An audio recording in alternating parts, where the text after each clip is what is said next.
好，大家好啊！今日咧就趁住呢個機會咧，想同大家分享下我哋呢個從心所欲正向管教嘅親子平衡小組啦，係啦。戴個頭盔先。呢個平衡小組咧就係我哋希望呢個 program 嘅最佳設置啦。因為其實好多時候落到地去到學校同 centre 合作，或者同我哋有時候同 IFS 合作啦，其實都會有啲唔同嘅combination 出咗嚟嘅。咁所以其實我今日先係嘗試去講一個我哋一般嗰個 ideal 嘅設置啊，有親子嘅平衡小組咁樣嘅，係啦。首先啦，大家留意一下我哋嗰個 program 名啦，從心所欲啦，係啦。大家覺得最有 feel 係邊個字啊？係啦，頭先嗰個 session 都有講到心字啦，係啦。其實好多時候咧，我哋喺香港做家長做照顧者咧，其實好多時都變咗好多事務性嘅嘢嘅。好多打仗係啦，又要管教小朋友嗰啲功課啦，係啦，有冇你係咪準時起身食早餐啊？呢個襪鞋帶有未綁啊？好多事務上嘅嘢嘅，好多時候咧都會忽略咗一啲同小朋友從心嘅連結啦，同埋咧家長自己同自己個心嘅聯繫。好多時候因為好多事務要去處理嘅時候咧，自己點諗啊？自己有啲咩需要咧，都冇 address 到嘅。咁所以其實我哋呢個從心所欲 program， 呢個名點解咁樣設置咧？其實就係希望做到呢個效果啦，係啦。咁不過都褪下一步去講翻啦。其實我哋喺救助兒童入邊咧，我哋全球嘅工作咧，其實喺保護兒童方面啦，希望小朋友能夠免受一啲暴力對待咧，都係一個好重要嘅工作嚟嘅。咁而喺我哋香港咧，兩個重要嘅項目範疇，咁分別除咗精神健康之外咧，另外一個就係一個保護兒童啦。咁少少 background information 啦，大家近呢幾日都可能會聽到一啲好痛心嘅新聞啦，其實一啲小朋友受到家長嘅虐待嘅時候，甚至都係啦冇咗性命咁樣嘅。咁你睇翻其實啱啱呢個都23年㗎啦，喺政府 Child Protection 嘅 Registry 入邊咧，其實見到好多嘅 case 分析咗一啲唔同嘅一啲危機因素啦，分咗一個係兒童本身啦，一個施虐者啦，同埋個周圍嘅social 嘅一個sorry 最後呢個唔記得你先係就係關於 social 嘅 factors 有啲咩唔同嘅一啲最重要嘅危機因素嘅。咁見到喺小朋友方面咧，其實最重要啦，見到我引住咗係行為問題嘅，呢個行為問題我哋點去演繹咧？等間會再有機會講多少少。咁但係家長方喺個受害傷害兒童嘅人方面啦，其實就係一個parenting skills 不足啦。咁而最後啦，頭先都可能喺兩個 program 入邊都講到，個支援系統啦，其實好重要嘅。咁而引致到其實咧，我哋見得到喺香港咧，好多時候其實好多年嘅數字都係持續係咁樣嘅，超過一半嘅施虐者咧，其實都係咧父母本身。咁所以我哋好希望其實真係小朋友喺屋企能夠避免受到一個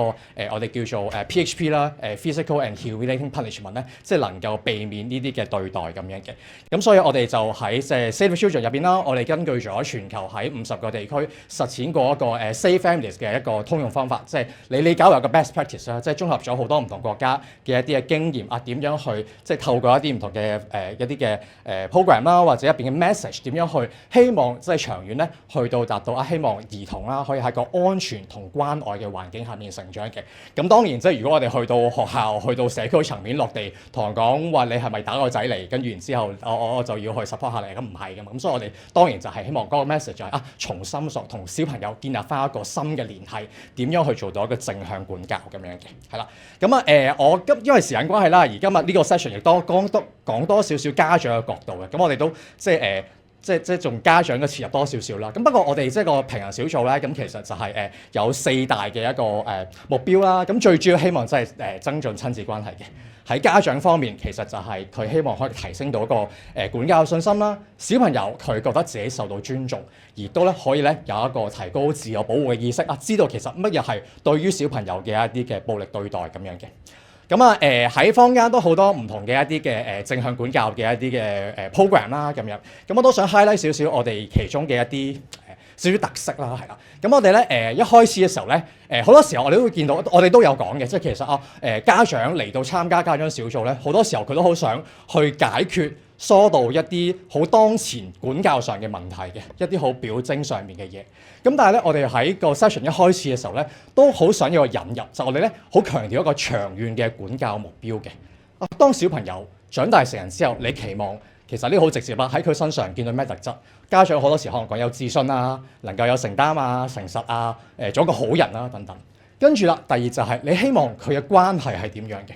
好多時候就會講到咩啊？希望好似朋友咁啦，能夠無所不談啦，係啦，希望保持一個即係好似朋友咁嘅關係咁樣嘅，係啦。咁繼續最後咧，呢個對於好多家長嚟講咧，好難答嘅。原來好多時候我哋都希望好單向咁覺得小朋友應該希望小朋友係點樣，但係究竟調翻轉頭，喺小朋友長大成人之後啦，究竟佢會點樣去形容呢個家長咧？究竟係一個溫柔大方無所不談嘅家長，第一個會不斷打我鬧我嘅家長咧？係啦，呢個好多時候都棘棘地嘅。但係我哋即係希望可能喺一開始嘅時候 set 個 backdrop 其實你一啲長遠嘅管教目標係啲乜嘢？希望小朋友或者你哋自己關係係點樣嘅時候我哋喺日常入邊一啲管教嘅方法，回應小朋友嘅方法，能唔能夠可以真係達到我啲目標咧？如果乜嘢都係得咗小朋友一句先。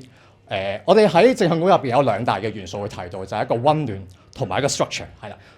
溫暖就唔係講話縱容喎，而係其實希望咧俾小朋友一個無條件嘅一個愛，俾小朋友知道佢有個最強嘅後盾。好多時候小朋友咧都家長會習慣咗就係點樣好容易落井下石嘅，小朋友撲到叫你小心啲㗎啦。係咪即刻會 judge 咗先嘅？但係呢樣嘢正正係令小朋友個關係越嚟越遠。咁而另外 structure 就係希望可以俾時候有啲嘅 routine 啦，有個sense of security 同個 predictability。即係好多時候，尤其是對於年紀細啲嘅小朋友其實佢有一個 routine， 有啲數，有啲 step 可以根據可以 step by step 去做嘅時候咧，其實佢嗰個安全感、成長感嗰個同家庭嘅聯繫會更加大嘅。咁時間關係我就講到呢度啦。咁有機會嘅時候，咁我就再即係 elaborate 多少少。咁不過係啦，以下時間就交俾下位